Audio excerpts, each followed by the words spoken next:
An excellent landing. No reason why not. A fine plane and a qualified, experienced pilot and crew. But take this same aircraft, the SA-16 Albatross, used the world over by the Air Rescue Service of the United States Air Force, and imagine this problem. A water landing far from such helpful aids as control towers, wind socks, and above all, smooth, wide, well-defined runways. You, the pilot, now are the only one who can decide where, how, and in what direction to land the plane, or, if conditions warrant, not to land at all.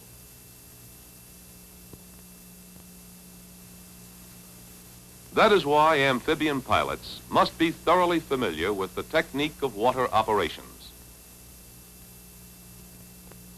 In the air or on land, the SA-16 Albatross has many characteristics familiar to a transport pilot.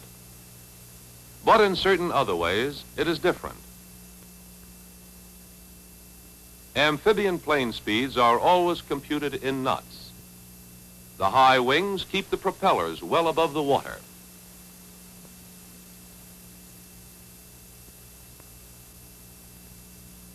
Like a boat, they have a hull, a keel, and a bow. And the width of the hull, at the widest point, is called the beam. Also, amphibian planes have certain individual characteristics. The floats, one on each wing, keep the plane from capsizing in the water. This sharp edge is known as the chine, and the angle between the V bottom and the horizontal is called the dead rise angle.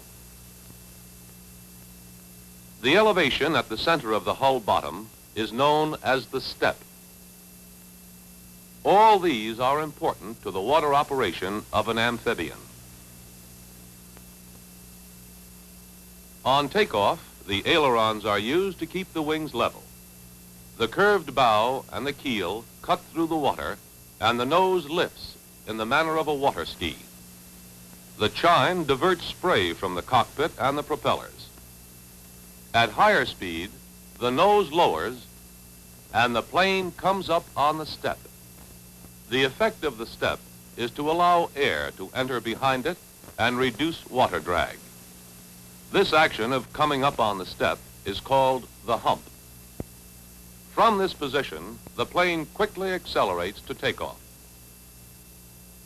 Before making an initial training flight, one must learn how to judge water conditions from the air. Depth of water can be determined by dropping weighted floats. If there are hidden obstructions, the float remains above water. If not, it sinks. One must also look out for floating debris. And on water where there is wind, there are also waves. These waves increase in size depending on the strength of the wind, how long it blows, and the area of the body of water. The line of waves is always perpendicular to the wind. At 10 knots, a few whitecaps appear. When the wind is stronger, wind streaks form that travel parallel to the wind. At 20 knots, more whitecaps appear and slide back from the crest of the wave into the trough towards the wind. At 30 knots, wind streaks are even more pronounced, always traveling away from the wind. Whitecaps increase. Some spray is carried along with the wind. In larger bodies of water, rolling waves begin. After learning these basic facts, a pilot makes his first sheltered water evaluation. A smoke bomb shows the wind direction to be easterly. This is a charted lake, so the depth is known to be safe. No whitecaps, so wind velocity is estimated to be under 10 knots. Streaks point west. Conclusion, the wind is out of the east. Next, start down to drag the water to check for floating objects. All clear. Ready for a water landing. Back up to 500 feet to set up the landing pattern. Traffic pattern checklist completed. Bilge covers and compartment doors secured. Landing gear up and visually checked. Ready to turn on to base leg. Flaps 15 degrees. Throttle friction loose.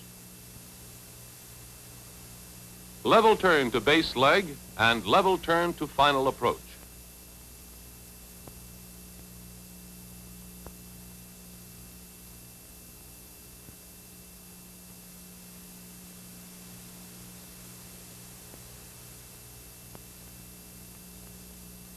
Reduce power. On final approach, set flaps to 30 degrees. Put propellers to high RPM. Set flaps to 40 degrees. And glide at 90 knots.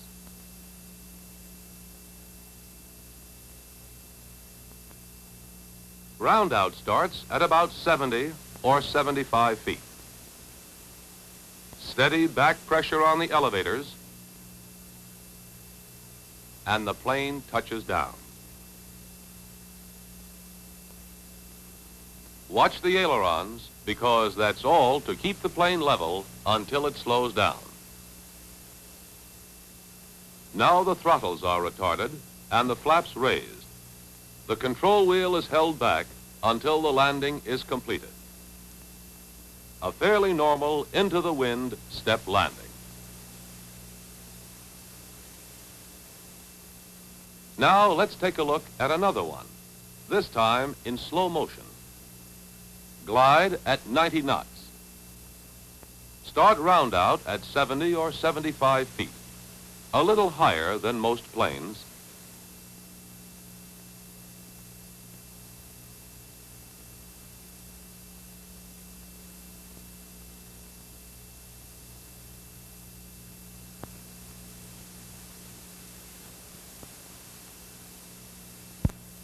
Then gradually touch down at about 75 knots. Note the touchdown attitude.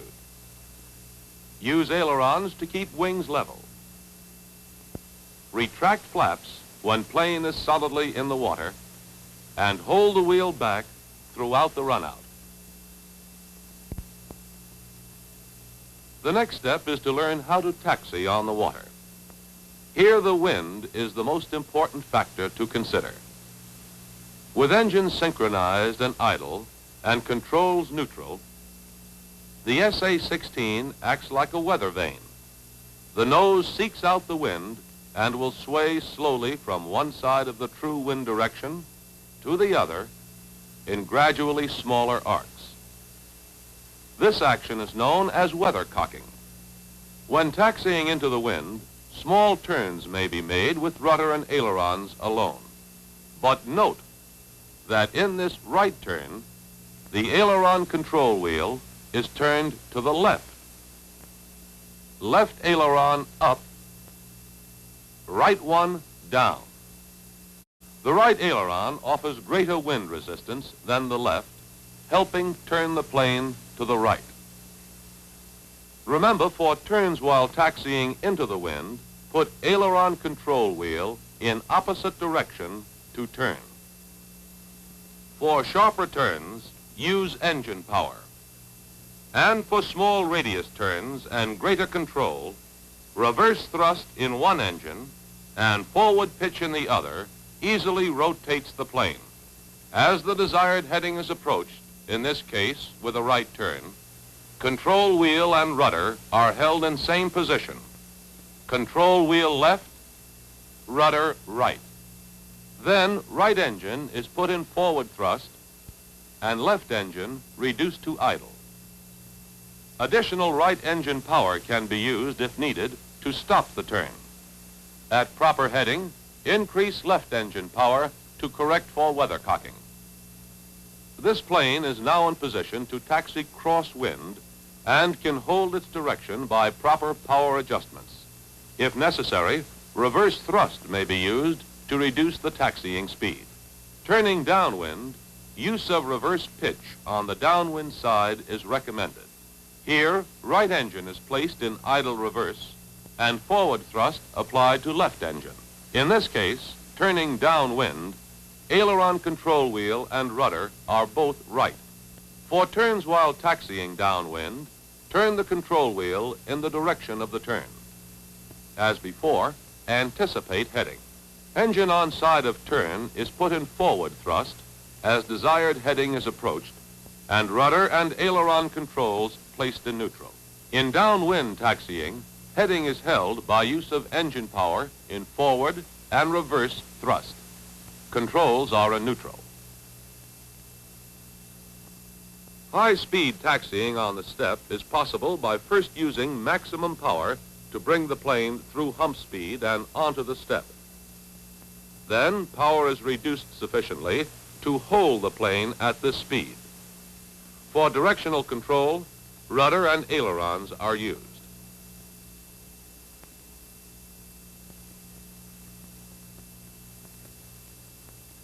One-engine taxiing is possible through the use of a sea anchor or drogue rigged on the same side as the good engine. The proper way to do this is to cut the good engine. Then have the engineer remove the anchor line from the anchor and secure one end to the cleat at the bow hatch. The other end is taken out on the good engine side where it is flipped over the wingtip. Now it is passed back to the rear hatch where the sea anchor is attached along with the trip line and a control line.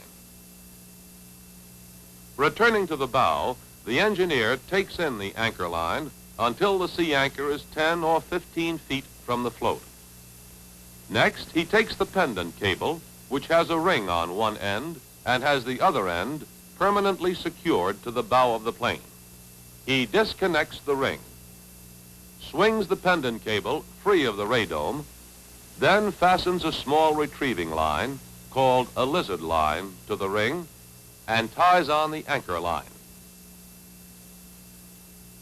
The good engine can now be started and run at about 1,000 RPM. Then let the sea anchor drop into the water, and by use of the control line, the sea anchor can be pulled in or let out to balance the engine power and maintain directional control. Another act of seamanship that the amphibian pilot practices is anchoring. Danforth anchors, such as this, are designed to lie flat and dig their flukes into the bottom. First, the depth of water is measured, and then at least 6 times that amount of line is let out. This gives a long sidewise pull on the anchor and settles it firmly in the bottom. The anchor line is fastened to the pendant ring along with the lizard line. To retrieve the anchor, pull or taxi the plane toward it until the anchor line is perpendicular. The anchor should then be easily raised.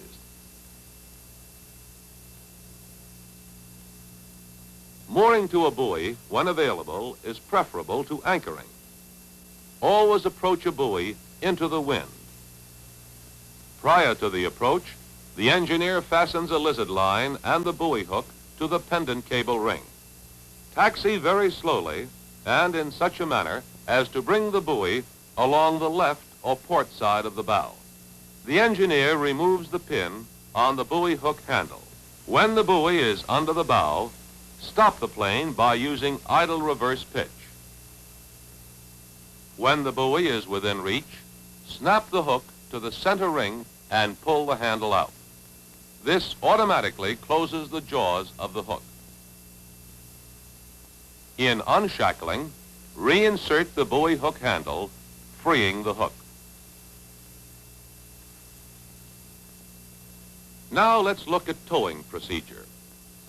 The plane should be towed bow first by a line attached to the pendant cable with two stabilizing lines fastened to the handling rings on the wings. Although not needed in smooth water, in a rough sea, a weight placed halfway along the towing line will prevent sudden jerks on the bow of the plane. Where seaplane ramps are available, an amphibian can be brought up on land under its own power. Ramp approaches are usually marked by buoys, and it is important that in proceeding landward, all red buoys be kept to the right or starboard, and black buoys to the left or port side of the plane. A simple rule to remember is red, right, returning. When offshore, stop the plane and lower the landing gear.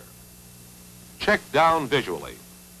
Then line up the plane with the center of the ramp and taxi slowly until the nose wheel touches. In a crosswind, use a crab to kill the drift. Use upwind throttle and the rudder to straighten out quickly just before touching. After touching in proper position, add enough power to pull the plane up the ramp quickly. Hold forward pressure on the elevators. A beachmaster is usually on hand. Follow his directions carefully. As soon as the plane is over the top of the ramp, put engines in idle and test brakes. Be ready to apply reverse thrust to engines if necessary, as occasionally wet brakes do not hold.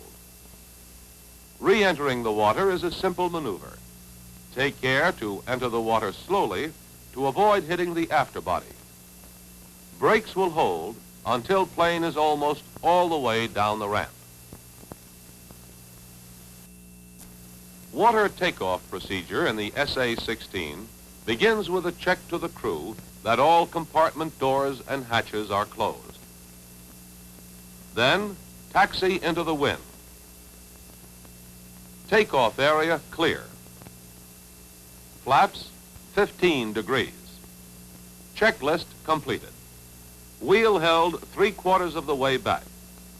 Advance throttle smoothly, left one in lead to compensate for torque. Use rudder and ailerons as needed to keep plane straight and level. When maximum power is reached, co-pilot guards the throttles. And as plane comes up on the step, relax back pressure on the wheel to let the nose lower to proper takeoff position. Never push the nose down on sheltered water. Now hold this position and the plane quickly accelerates to takeoff speed of 70 to 75 knots. When airspeed reaches 100 knots, reduce to METO power, and when at 105 knots and 100 feet, retract flaps, then accelerate to normal climb speed. Another important maneuver with the SA-16 is beaching. Here there are 3 basic things to consider: wind, tide, and surf. If the wind is offshore, the best approach is straight in. When the type of bottom is unknown, the landing gear should always be down, and a slow approach made until the gear or hull touches. After touching, cut the engines and, if necessary, the plane may be secured to the beach with lines. A good way to secure a line to a beach is to tie it around a log and sink the log into a hole and cover it with sand. This is known as a dead man. To leave the beach, let the plane drift off. Use reverse pitch if needed. When the wind is across the beach, go in at an angle, and when close, turn into the wind and ease the plane gently in. To leave, put the engines in forward pitch and turn seaward. When the wind is toward the beach, go in downwind, and then turn back into the wind and drift or taxi backwards into the beach. When beaching backwards, be sure to station a man in the rear of the plane on interphone. To leave, taxi straight out. The tide should be checked carefully. If it is in when you beach, you may later be left high and dry. If it is out, the plane may eventually float off without you. Use extreme caution when a surf is present.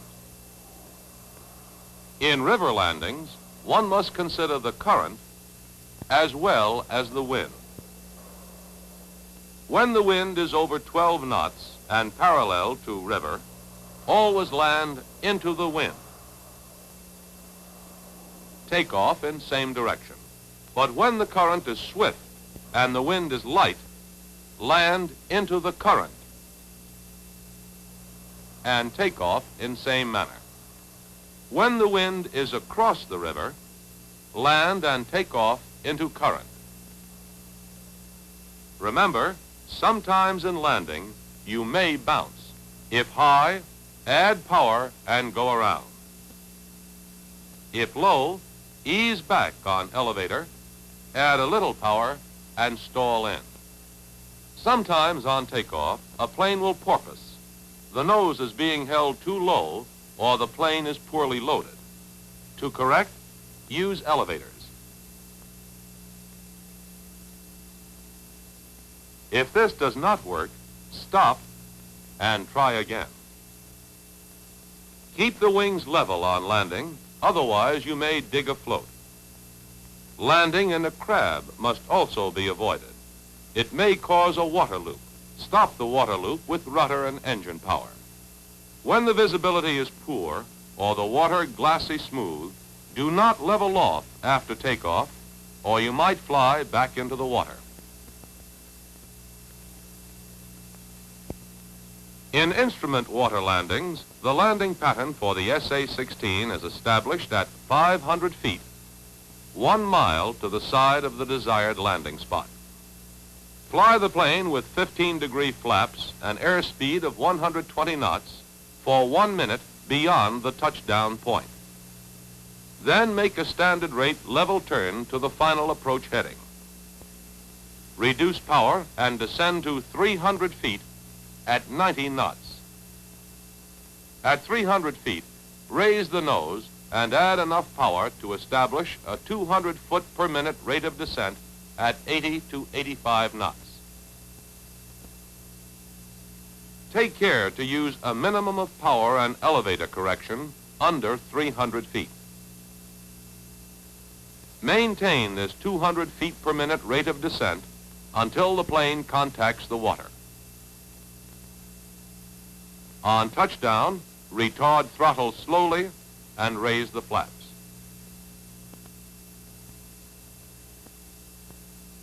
Night water takeoffs should always be made without the use of landing lights.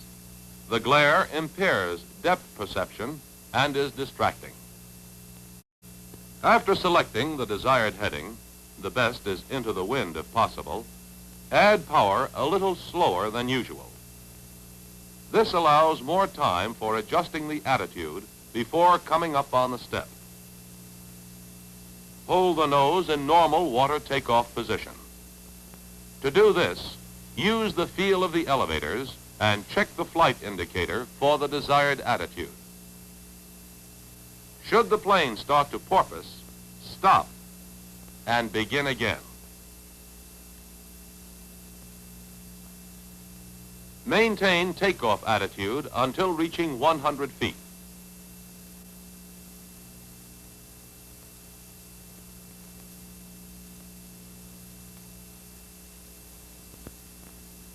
In narrow lakes, rivers, obstructed waters, or the open sea, a crosswind landing may be necessary. Landing procedure is normal. On final approach, reduce power, set flaps 30 degrees. Put propellers to high RPM. Set flaps 40 degrees. Glide at 90 knots. Always use a wing-level crab to kill the drift. Never lower a wing to kill drift, as you may dig a float. Eliminate the crab just before touchdown. On the run-out, use enough aileron to hold the wings level.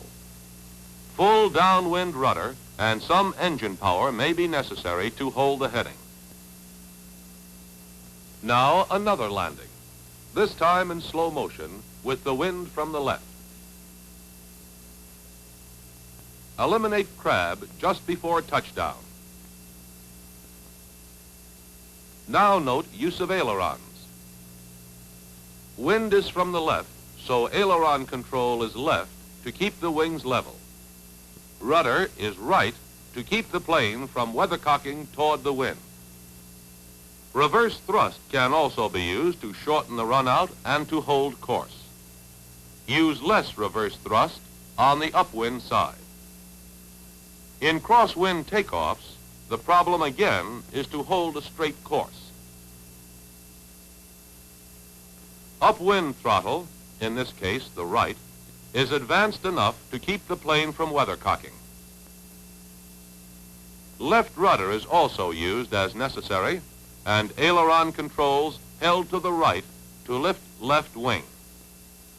Remember, in crosswind takeoffs and landings, aileron controls used toward wind. Rudder away from wind. The more crosswind there is on takeoff, the greater need for these controls. Otherwise, takeoff procedure is normal. In downwind landing, use standard procedure.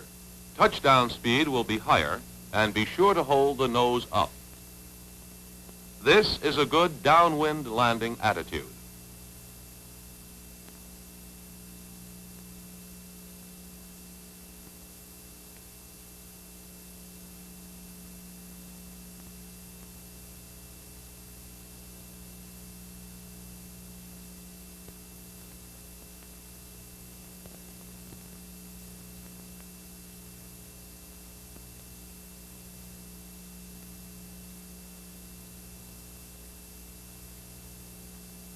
Sometimes downwind landings and takeoffs are necessary in obstructed areas and the open sea.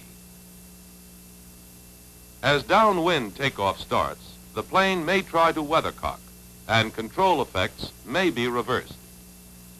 Start the takeoff run with controls neutral and maintain heading with engine power. Proper control will return as the speed increases.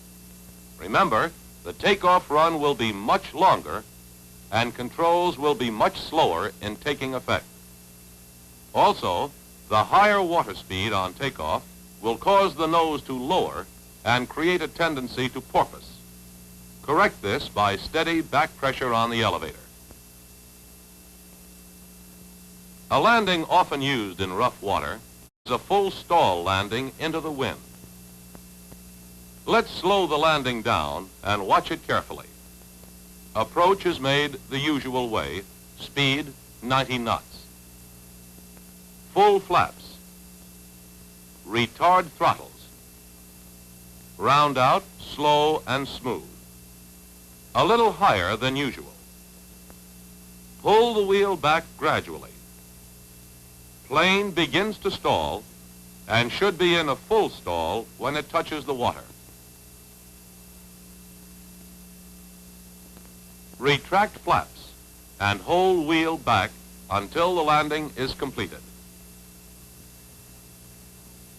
The power approach full stall landing is the most difficult landing the SA-16 pilot performs. In the open sea and in rough water, selecting an exact touchdown spot is a must. The target is an area to the right and opposite the crash boat. Pattern and approach are normal. Full flaps. Use generous up elevator trim. Round out is a little higher than usual and is completed just above the water. Now power is added, just enough to slow fly the plane at 70 knots, 3 or 4 feet above the water. A few yards before the selected spot, power is cut, the control wheel pulled back, and the plane stalls into the water. The propellers are placed in reverse thrust and the flaps retracted as soon as possible after touchdown. This time in slow motion. Start the round out a little higher, add power, and keep the plane in a slow flying attitude and at airspeed of 70 knots until just before reaching the target. Then cut the power and pull back on the elevator to stall the plane in on the spot. Now apply reverse thrust and retract flaps. Hold the wheel well back to keep the nose up. Use of reverse thrust makes it possible to land the SA-16 in relatively small water areas. Takeoffs, however, can be shortened in two ways, either through a jet-assisted takeoff, known as JATO, or by a circular takeoff. Here, a circular takeoff will be made. Starting in the downwind direction at one edge of the boundary, the pilot gains speed and gradually turns the plane in a circular direction back towards the wind. More power is used on the engine outside the turn, in this case, the right engine. The inside float is barely touching the water, and care is taken to make a coordinated turn to keep from skidding sideways. And as in all takeoffs, flaps are 15 degrees. Takeoff speed is reached as the turn is completed into the wind, and the plane is airborne well within the prescribed area. In this film, you have seen how to determine wind direction and velocity by observing wind streaks and whitecaps. You have also learned that the only way to hold direction on the water is to use rudder and engine power, and that ailerons must be used to keep the wings level. You have noted that instrument landings are always made with 15-degree flaps and a rate of descent of 200 feet per minute and at 80 to 85 knots. And you have observed that the proper landing attitude for normal landings is nose up, step touching first. And finally, you have seen that in full stall landings, the afterbody touches a moment before the step. These are just some of the many things a rescue commander and his crew must know before heading for the open sea.